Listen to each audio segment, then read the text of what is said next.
The rapture is a popular concept among many Christian groups.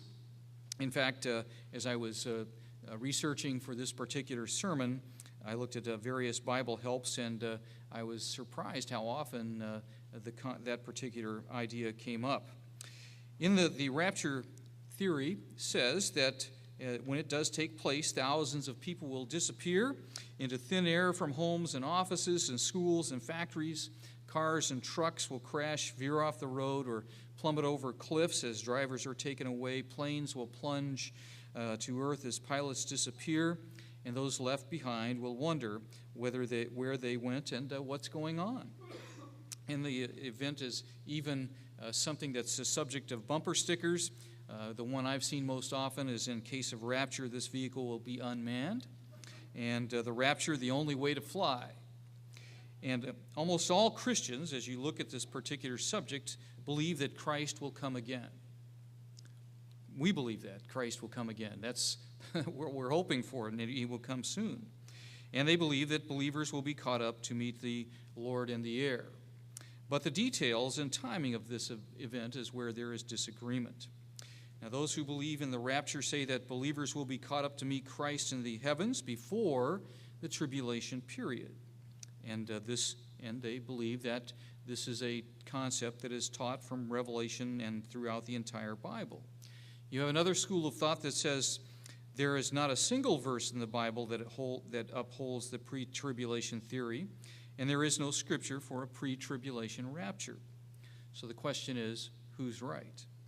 We have to keep in mind, just because a theory is popular, and this theory has gained a great popularity over the years for varying reasons, doesn't mean it's biblically accurate. For instance, Sunday is the day most Christians worship on.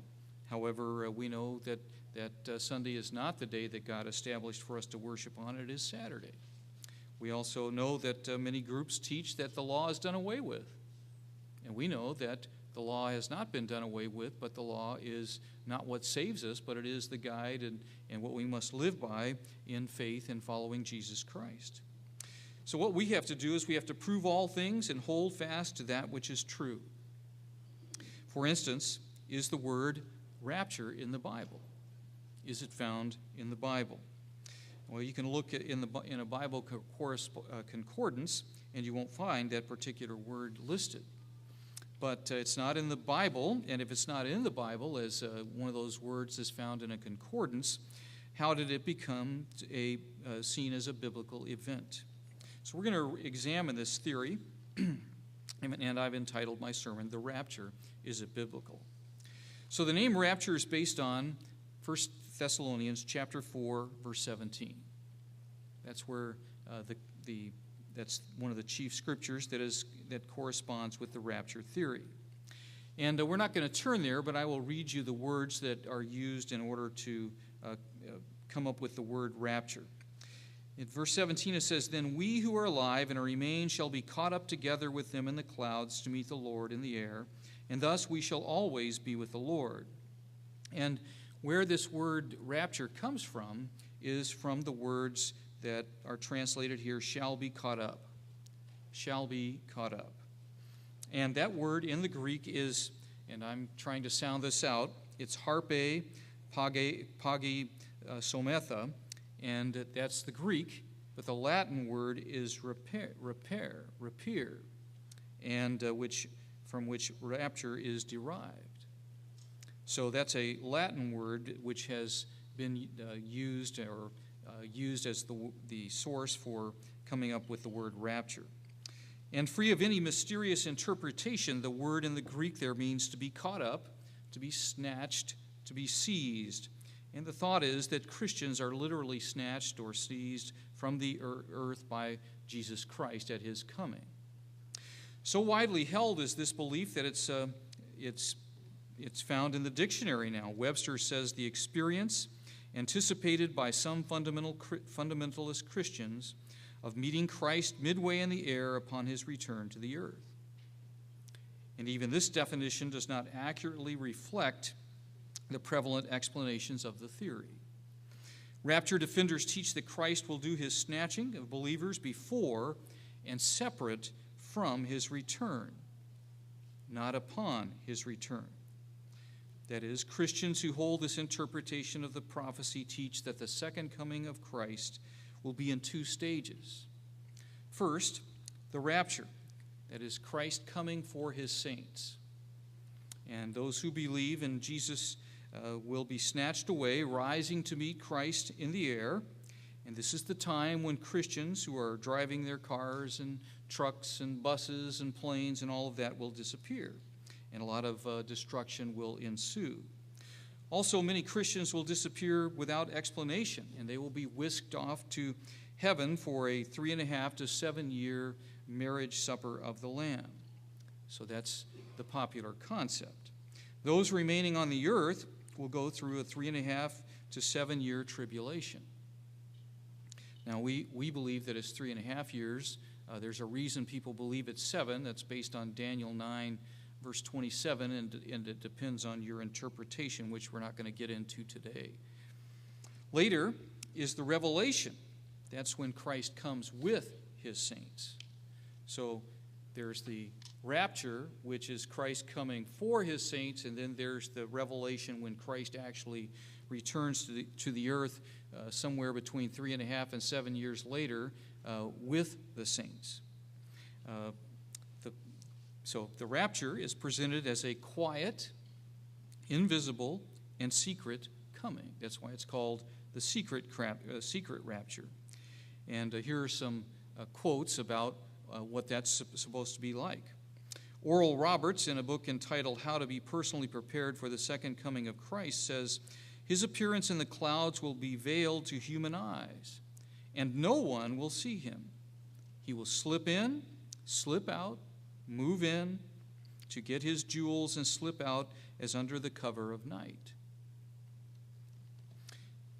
Another individual by the name of Jesse Silver, in a book called The Lord's Return, says, "Quickly and invisibly, unperceived by the world, the Lord will come as a thief in the night and catch away his waiting saints." And so this is going to be secret, like a thief coming in the night and gathering the saints. So is Christ going to come as a thief?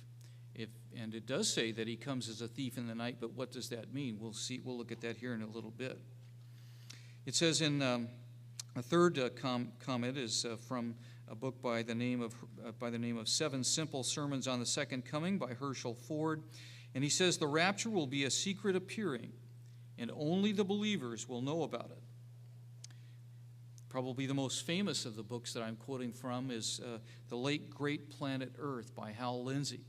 That was a book that was very popular when I first came into the church. Everybody was reading it, and there were certain portions of what Hal Lindsey had to say that were accurate and other things that weren't. But Hal Lindsey has done a great deal to popularize this particular idea. It says, in the rapture, only the Christians see him. It's a mystery, a secret. And finally, G.S. Bishop in the Doctrine of Grace says it will be a secret rapture, quiet, noiseless, sudden, as the step of a thief in the night.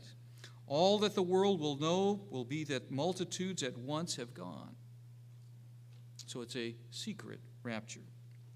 Now, this is a popular theory in our time, but as you go back in history, what's interesting is you don't find very much about it in the early Christian writers. They don't mention it. In fact, they look at the coming of Jesus Christ very differently in a way that we would find to be accurate from our understanding of the Bible. For instance, in an early Christian writing that was written early in the after the death of John, called the Didache, it says the Antichrist would come, many would be offended and lost, and the resurrection of the just would follow this time of woe. And all of these are historical. These are not biblical things that I'm quoting from, but they are historical writings that give us some idea of what people were thinking at the time. A book called the Epistle of Barnabas, written about the same time as the previous quote, says, when the Son comes, he will destroy the time of the wicked one and will judge the godless. And this places the coming of Christ after the reign of the wicked one. We would see that as the beast and the false prophet. Justin Martyr, who lived from about 100 A.D. to 165 A.D., spoke of Christ coming in these words: "He shall come from heaven with glory, when the man of apostasy who speaks strange things against the Most High shall venture to do unlawful deeds on the earth against us Christians, who have learned the true worship of God from the law and the word which went forth from Jerusalem by means of the apostles of Jesus." He goes on to say, "Christ shall come from heaven with glory, accompanied by his angelic host, when also he shall arise the bodies of all men who have lived, and shall clothe those of the worthy with immortality." So he looked at a time of woe upon the earth when the beast and false prophet, or the Antichrist, would be at work. After his work is done, Christ returns and defeats him, and there is the resurrection of the dead. Irenaeus, who lived from 130 A.D. to 202 A.D., spoke of the resurrection of the just, which takes place after the coming of the Antichrist. "But when Antichrist shall have devastated all things in this world, then the Lord shall come from heaven in the clouds." So what we see here is the essence of the teaching of these early writers is this: the Antichrist would persecute the church. We would see that as that time as the Great Tribulation. The coming of Christ would follow after the tribulation, bringing to an end the reign of the Antichrist. And then would come the millennial kingdom and the end of the world as we know it, as God finishes up his work there during the millennium and great white throne judgment. George E. Ladd, in a book entitled The Blessed Hope, states every church father who deals with this subject expects the church to suffer at the hand of the Antichrist. We can find no trace of pre-tribulationism. Now, pre-tribulationism means that Christ comes, or there's a coming of Christ and the gathering of his people before the tribulation. That's the secret rapture. It takes place before the tribulation. And so the saints would then be in heaven during the tribulation, and once the tribulation is over, then Christ would return. But as you look at the history of this thing, you see that most people believe that Christ would come after the tribulation. So there is no trace of this in the early church, and no modern pre-tribulationist has successfully proved that this particular doctrine was held by any of the church fathers or students of the Word before the 19th century. So what we find is this particular theory, the rapture theory, is of comparatively modern origin. In fact, it dates from around 1830 and really developed from that time forward. Prior to 1830, various writers put forward the idea of a two-stage return of Christ. In the 19th century, it was a man by the name of John Nelson Darby who did much to further this idea. And he was a scholar and a preacher in his time and had a pretty wide impact in Christian circles in his day. And John Darby did a lot to further the idea and to spread it around. What Darby did was to introduce the idea of the rapture into the main current of prophetic interpretation. And why did he do this? How did he come up with this particular idea? An article on the millennium in Unger's Bible Dictionary offers a plausible explanation. In the century before Darby, a man by the name of Daniel Whitby promulgated the philosophy of postmillennialism in England.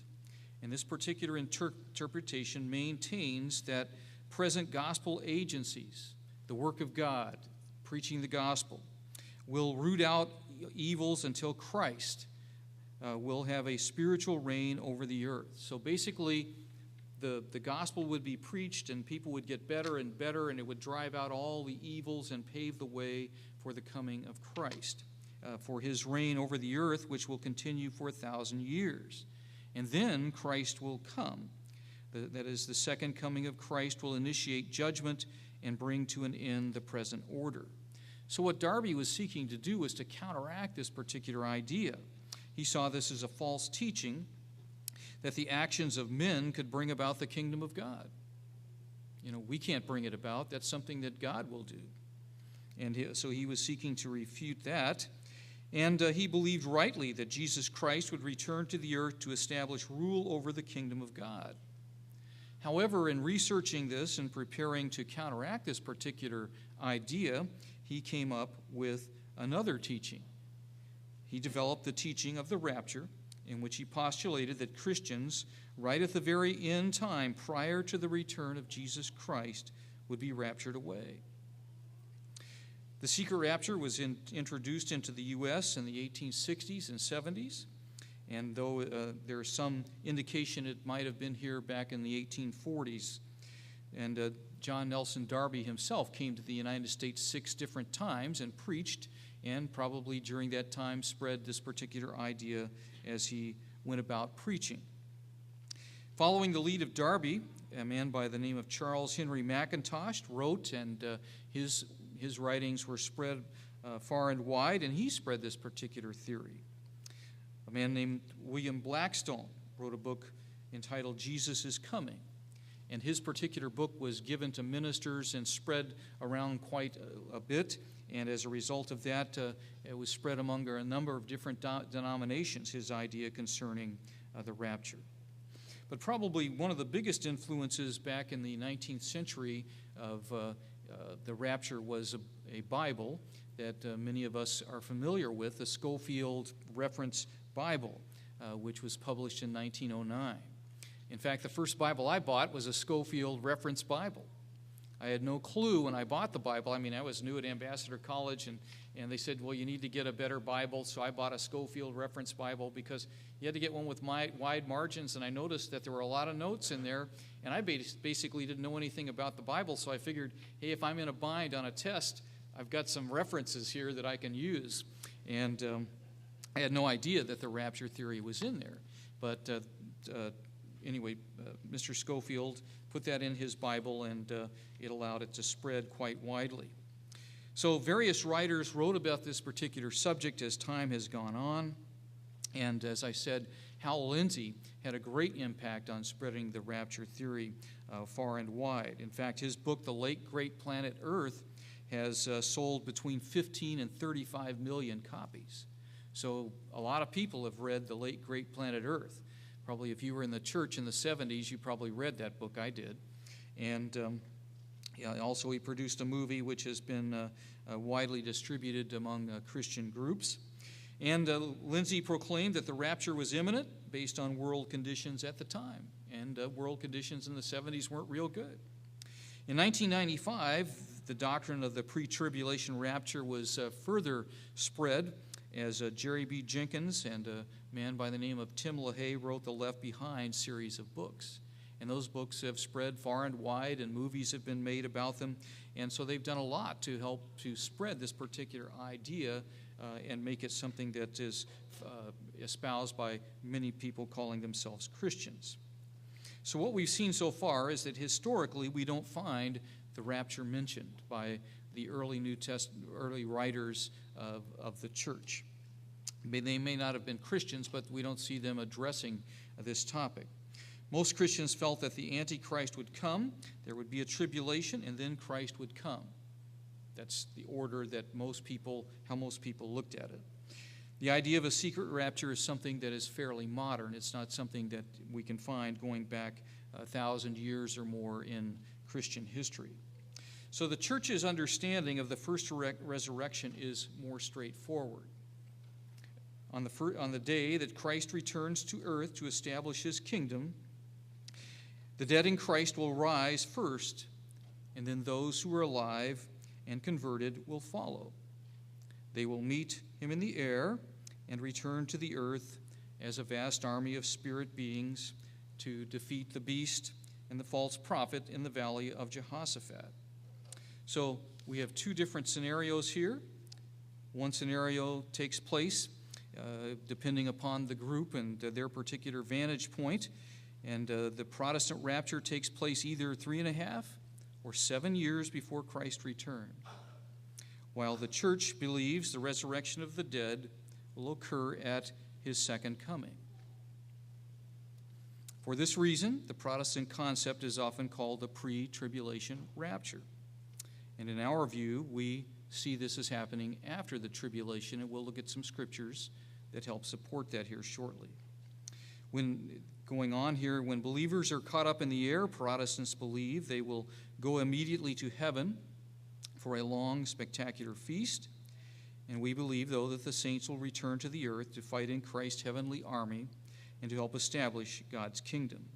So we have two different points of view, and the main difference is the timing and the destination. So does the Bible support a secret rapture? In other words, will there be a secret coming of Jesus before the Great Tribulation? Let's look at some scriptures in that regard. Let's go to Matthew chapter 24. Matthew chapter 24. Matthew chapter 24, verse 23. Matthew chapter 24, beginning in verse 23. So much of the subject of Matthew 24 is about the coming of Jesus Christ. The disciples asked about this, and Christ went into a fairly lengthy explanation of what was to unfold, giving them certain things to look for and to be aware of as things come to an end at the end of the age. So let's look at verse 23. Here it says, "Then if anyone says to you, 'Look, here is the Christ,' or 'There,' do not believe it. For false Christ and false prophets will rise and show great signs and wonders to deceive, if possible, even the elect." We have to realize that deceivers have been around since the church began, and they're going to be around at the end of the age, and it seems like they're going to be more prevalent and effective at the end of the age. But the elect isn't going to be taken in by any deceptions that they offer up in order to lead them astray. Christ says, "See, I have told you beforehand, so be aware that this is coming and be prepared for it. Don't be taken in." He says in verse 26, "Therefore, if they say to you, 'Look, he is in the desert,' do not go out, or 'Look, he is in the inner rooms,' don't believe it." Why wouldn't you believe it? Well, I think we'll be able to see with our own eyes when Christ returns. As he goes on to say, don't believe it for this reason. Verse 27, "For as the lightning comes from the east and flashes to the west, so also will the coming of the Son of Man be." So he's telling you that the coming of Christ, we're outside and it's dark, or even in the daytime, and we're standing out there and there's lightning that flashes across the sky, we see it, don't we? We see it. And so what it's telling us here, that when Christ comes, it's going to be something that's visible as lightning going across the sky. And usually, many times, if we can see lightning, we can also hear it. We can hear the thunder, that we may see the lightning and the crack, and sometimes it takes a little while, but we used to say for every second after you see the lightning flash, it's so much distance that the lightning is away. So it's telling us that Christ's coming is going to be visible. You're going to be able to see it. It's going to be obvious to everyone. So when people are telling you that the Messiah is here, there, or wherever, don't believe it, because you'll be able to see it and know that Christ is coming. And he goes on to say in verse 28, "For wherever the carcass is, there the eagles will be gathered together." Now, this seems like a rather strange thing to insert at this particular point, but the point that he's making is about the coming of Christ. And what he's saying is, where Christ is, his people are going to be gathered together. When you see him coming, so if you're alive at the coming of Christ, then you're going to be changed in the twinkling of an eye, and you're going to be gathered to him. So you're going to know he's coming back, and you're going to be gathered to him if you are in the faith. Just as where there's a carcass, a body, then the vultures or the eagles would gather there. And what he's saying here is where Christ is, his people will be there with him at his coming. So then you go on to look at verse 29. A few other scriptures here that pertain to this. It says, immediately after the tribulation of those days. So this is saying that something is going to take place after the tribulation. The tribulation is complete. Immediately after the tribulation of those days, and the tribulation is the fifth seal as you look in the book of Revelation. And then he goes on to talk about the sixth seal. The sixth seal here, the sun will be darkened and the moon will not give its light. The stars will fall from heaven and the powers of the heavens will be shaken. And the sixth seal are the heavenly signs. And everybody on the earth is going to be able to see this. They're going to know that something dramatic is taking place. It's going to be obvious to the people dwelling on the earth at that particular time that something significant is going on. The tribulation, it says after the tribulation. It says in verse 30, then the sign of the Son of Man will appear in heaven. So there's going to be some sign that's going to appear in heaven and people are going to be able to see it. Something dramatic is taking place. It's the time when God is going to intervene in world affairs and people are going to be able to see it and know that it is taking place. So the sign of the Son of Man, and then the tribes of the earth will mourn. See, Christ is coming back, and rather than there being great jubilation, the world's going to mourn because they're going to be convinced that the coming Christ is the Antichrist. The kingdom's already here. And this being that's coming is not the true Christ. That's why they're going to fight against him. They're going to mourn. And they will see the Son of Man coming in the clouds of heaven with power and great glory. They're all going to be able to see Christ when he comes. And he doesn't come until after the tribulation. So you can see as the rapture theory is put forward, it's before the tribulation, but you see here Christ coming is quite obvious. And with his coming, what takes place? Verse 31, it says, and he will send so with his coming, something's going to happen with the saints. And he will send his angels with a great sound of a trumpet. That doesn't sound very secret, does it? With a great sound of a trumpet, and they will gather together his elect from the four winds, from one end of heaven to the other. So all this takes place after the tribulation, with the coming of Christ, the sounding of the trumpet, and the gathering of the people of God. They will be gathered to him, and so it's all taking place after the tribulation. So we see here that this, as you look at what Christ is talking about, he's talking about his coming. And as you look at this and you put it together, you can see an order that is unfolding here. If you go back to Revelation chapter 1, verse 7, it says, every eye shall see him. Revelation 1, verse 7, every eye shall see him. And if every eye sees him, and we've seen that intimated here in Matthew 24, it can't be something that's secret if everybody's going to see him. God's not going to do something that's this dramatic and important in secret. Now, as you think about 1 Thessalonians 4, verse 16, we're not going to read it yet, but as you look at that verse, it talks about Christ coming. He will descend with a shout. Most of us, when we shout, we're loud because we want to be heard. And God is signaling to humanity that he's intervening, that this age is over, and the age in which God will rule, the age in which Satan will be removed, the age that has been prophesied is coming. And he will signal that it's coming with a shout, with the voice of an archangel, and with the trump of God. Now, if God is trying to be secret about all of this, that doesn't seem very secret.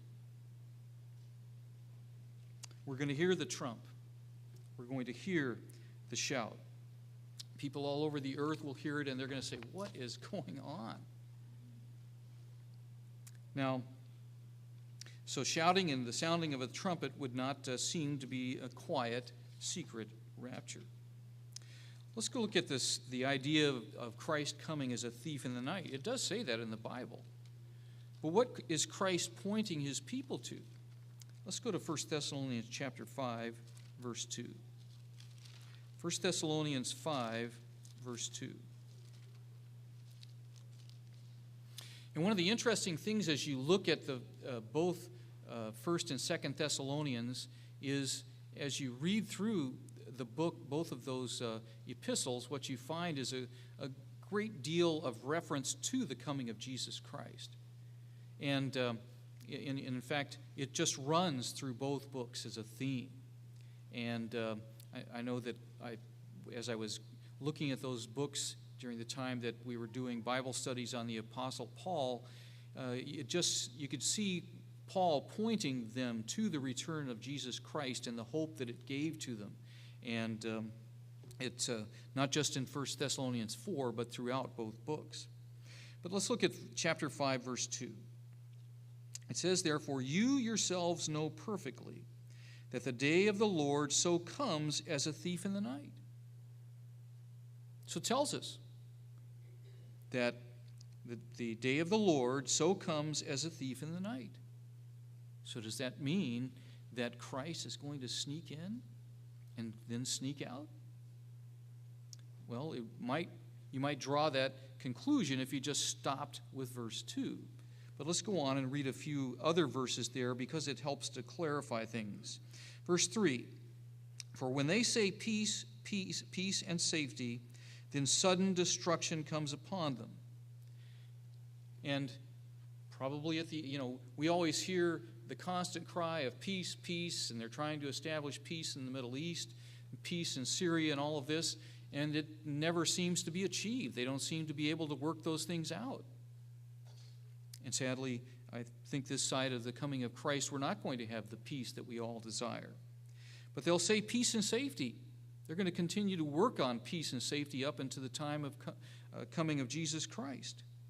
And so when they say that, don't believe it, because they're going to be promoting peace and safety, but then sudden destruction comes upon them as labor pains upon a pregnant woman, and they shall not escape. I think of back to the time when my daughter Erin was born. We had some friends over and had a nice steak dinner, and we really enjoyed it. And then that night, the labor pains started. Nobody expected it. So my friends are there, and my brother and a friend had ridden in on a motorcycle, and so my wife and I were over to the hospital, and so we didn't expect it at that particular time. And we kind of have an idea of when the baby's going to come, but it doesn't always come when we expect it. All of a sudden, boom, you have those pains, those labor pains, and they come on suddenly, and they're intense, and you're like, we got to get to the hospital. Something serious is going on. And he says, he compares them to labor pains upon a pregnant woman, and they shall not escape. But you, brethren. So he said, the world is not going to be aware of this. The idea of the thief in the night is the world. He's going to sneak up on them. They're not going to be aware of his coming. It's going to be a surprise to them. But what about us as Christians? He says, but you, brethren, are not in darkness, so that this day should overtake you as a thief. It shouldn't overtake us as Christians as a thief in the night.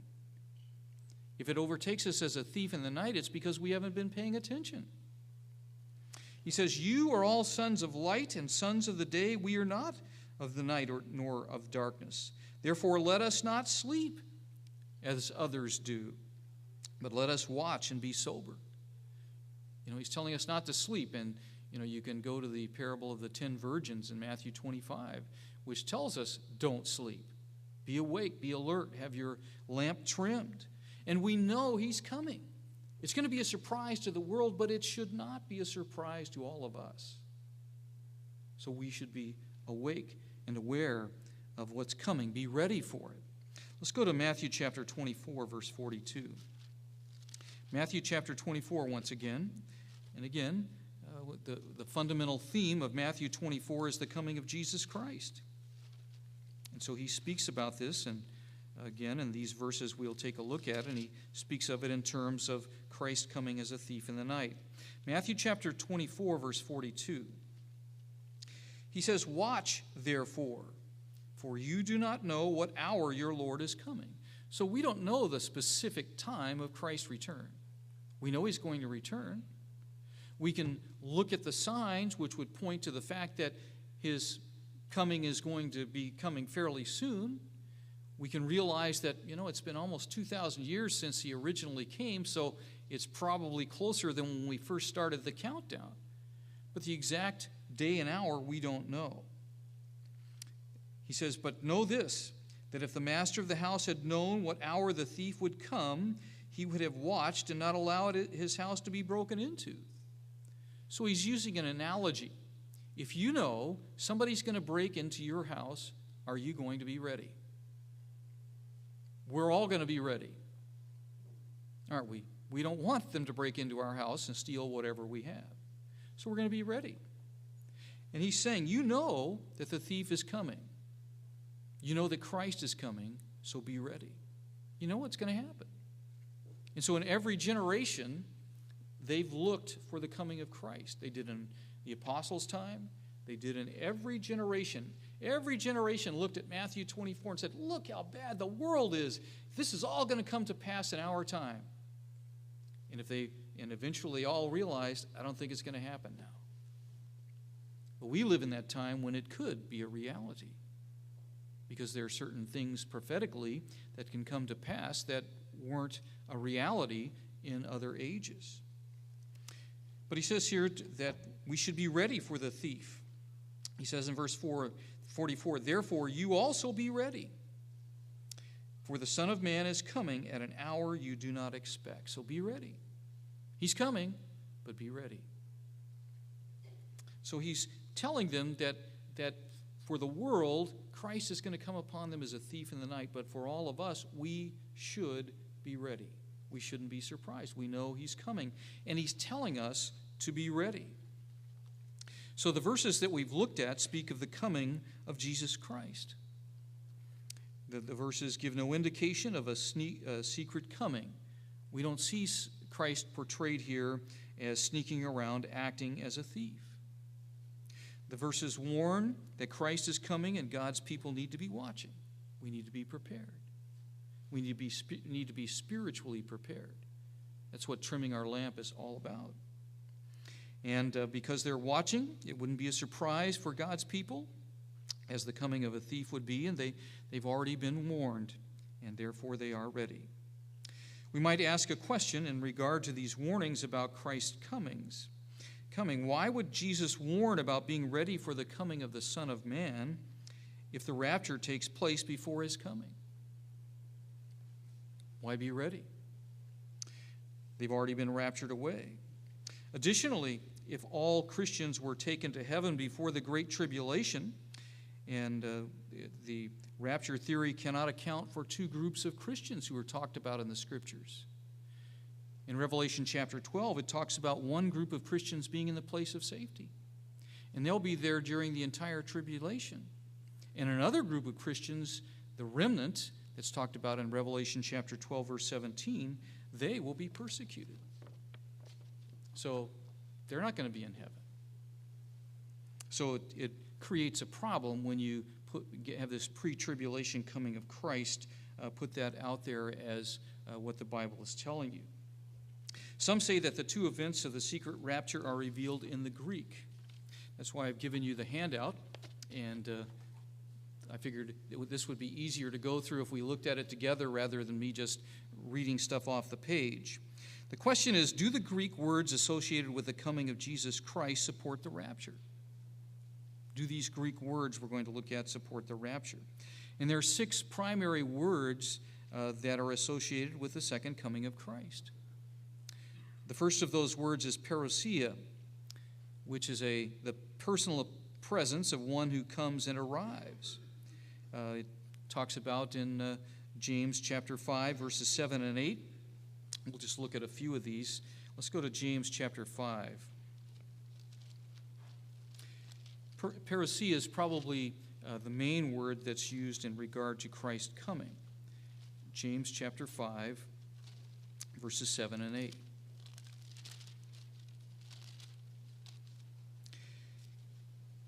He tells his audience here, "Therefore be patient, brethren, until the coming of the Lord." The word parousia is the word for coming there. See how the farmer waits, and so he waits. And then in verse 8 he says, "Establish your hearts, for the coming of the Lord is at hand." And that word parousia is used there. Apocalypsis is the word for appearance or revelation. That's the word from which we get the apocalypse. It's the word that's translated Revelation. That's what that last book in the Bible is called, the revelation of Jesus Christ. And the word for revelation is apocalypsis. In 2 Thessalonians chapter 1, verse 7, it says, "And to give you who are troubled rest with us when the Lord Jesus is revealed from heaven." It's a revealing. That's why it's called the book of Revelation, a revealing. And an unveiling, a disclosure. And that's one of the words that you'll find used. Epiphania means appearing or appearance, a manifestation. It's used only by the Apostle Paul for the second and future coming of Jesus Christ. And 1 Timothy chapter 6, verse 16 says that you keep this commandment without spot, blameless until our Lord Jesus Christ appearing. You know, if you have an epiphany, it's like an idea that pops into your head there that helps to solve a problem, or it could be an epiphany is also a manifestation of God. Phaneru. This word means to manifest or make visible or conspicuous, to make apparent, to show openly. 1 John chapter 3, verse 2 says, "Beloved, now we are children of God, and it has not been revealed," that's where phaneru is used, "what we shall be. But we know that when he is revealed, we shall be like him, for we shall see him as he is." So phaneru and making manifest, revealing. Erkomai is the act of coming, to come from one place to another. Like Christ in giving the 10 minas to the individuals in the parable there, says, "Do business till I come."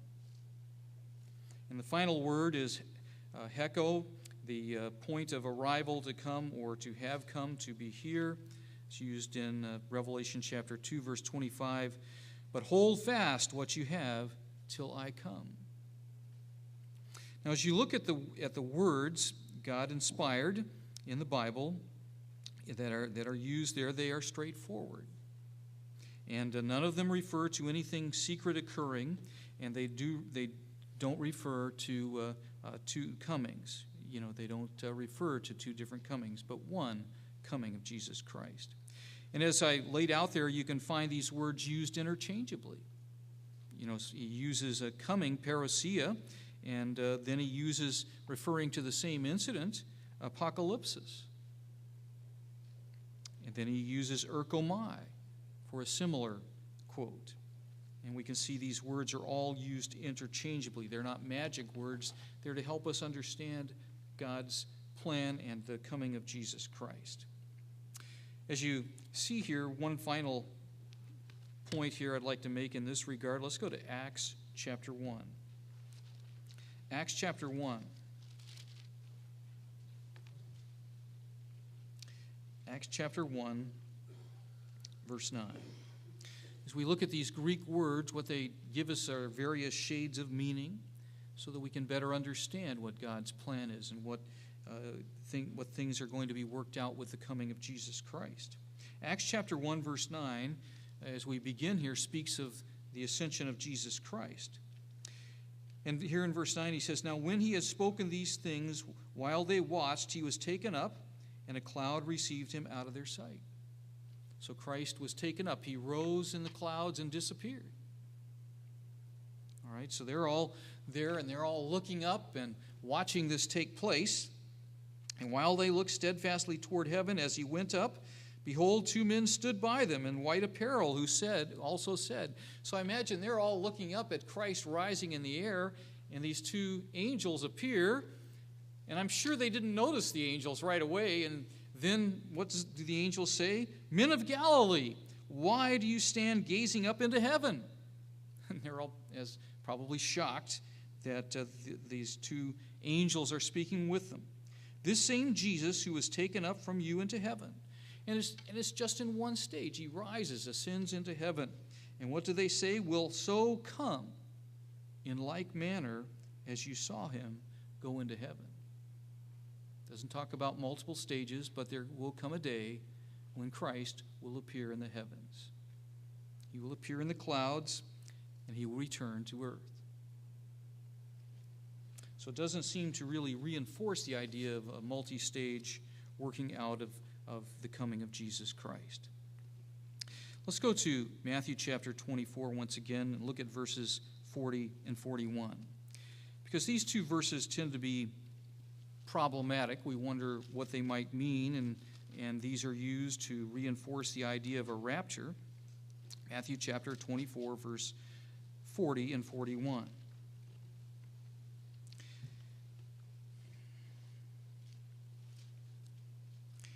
Verse 40 says, Then two men will be in the field, one will be taken, and the other left. Two women will be grinding at the mill, one will be taken and the other left. So when I first came into the church, I thought I kind of had a little bit of inkling of the rapture kind of a thing, and this rapture would take place and one would rise and one would be left behind. So the idea of the cars being vacated and all of this going on seems to make sense if you just read those two verses. But you have to put them in the context of what is being talked about here. The full context begins in verse 36. It says there, But of that day and hour no one knows, not even the angels of heaven, but my Father only. And it ends in verse 44, the context ends there, Therefore you also be ready, for the Son of Man is coming at an hour you do not expect. So clearly the topic is preparedness for Christ's second coming. And his advice to Christians in light of that fact is found in verse 42. He says, Watch therefore. Watch therefore, for you do not know what hour your Lord is coming. So what are verses 40 through 41 telling us? It's telling us that the suddenness of this coming will catch people who are not prepared off guard. His return will surprise some living or working side by side with Christians who aren't ready. There will be Christians who are ready, and there will be people that aren't ready. This is going to come upon them as a surprise. And so what it's telling us is that some will be left, not left behind after a secret rapture, but left out because they were unaware. They're not going to rise to meet Jesus Christ in the air. Christ will take some, his called out ones, and leave the others behind. Their time will come later. So not only is the reasoning of the rapture out of context with the Scriptures, but it's out of sync with the theology of the Bible itself. So what is the timing? Let's just briefly review the timing. Revelation chapter 6 describes the Lamb of God, Jesus Christ. He is the one that's qualified to open the seals. And he opens the seals. We know the first four seals as the four horsemen of the apocalypse. And as he opens each of those seals, we know that the first seal is the white horse and represents false religion. And interestingly, as you look at the subject historically, false religion has almost inevitably brought about war, conflict over that religion. And that's what will happen at the end of the age. It will lead to war. The red horse. These are going to be of greater intensity than they've ever been before. The results of war bring about the black horse of famine. And famine causes people to be vulnerable to disease. And the pale horse will come upon the earth.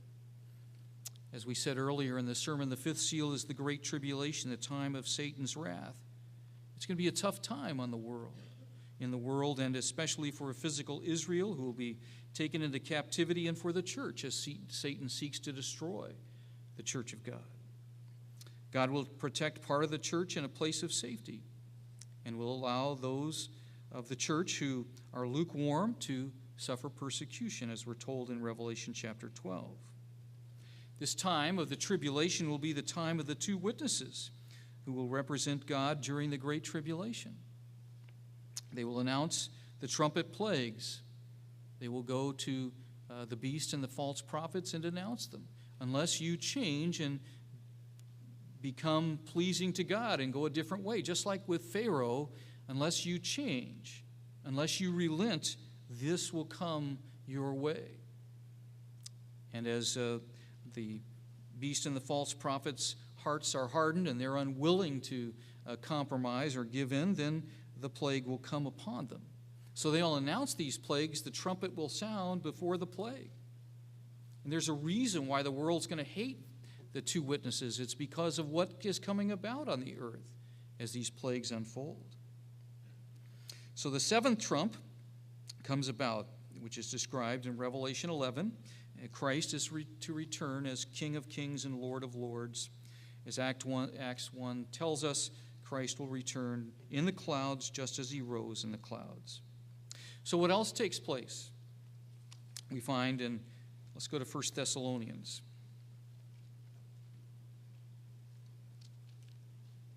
1 Thessalonians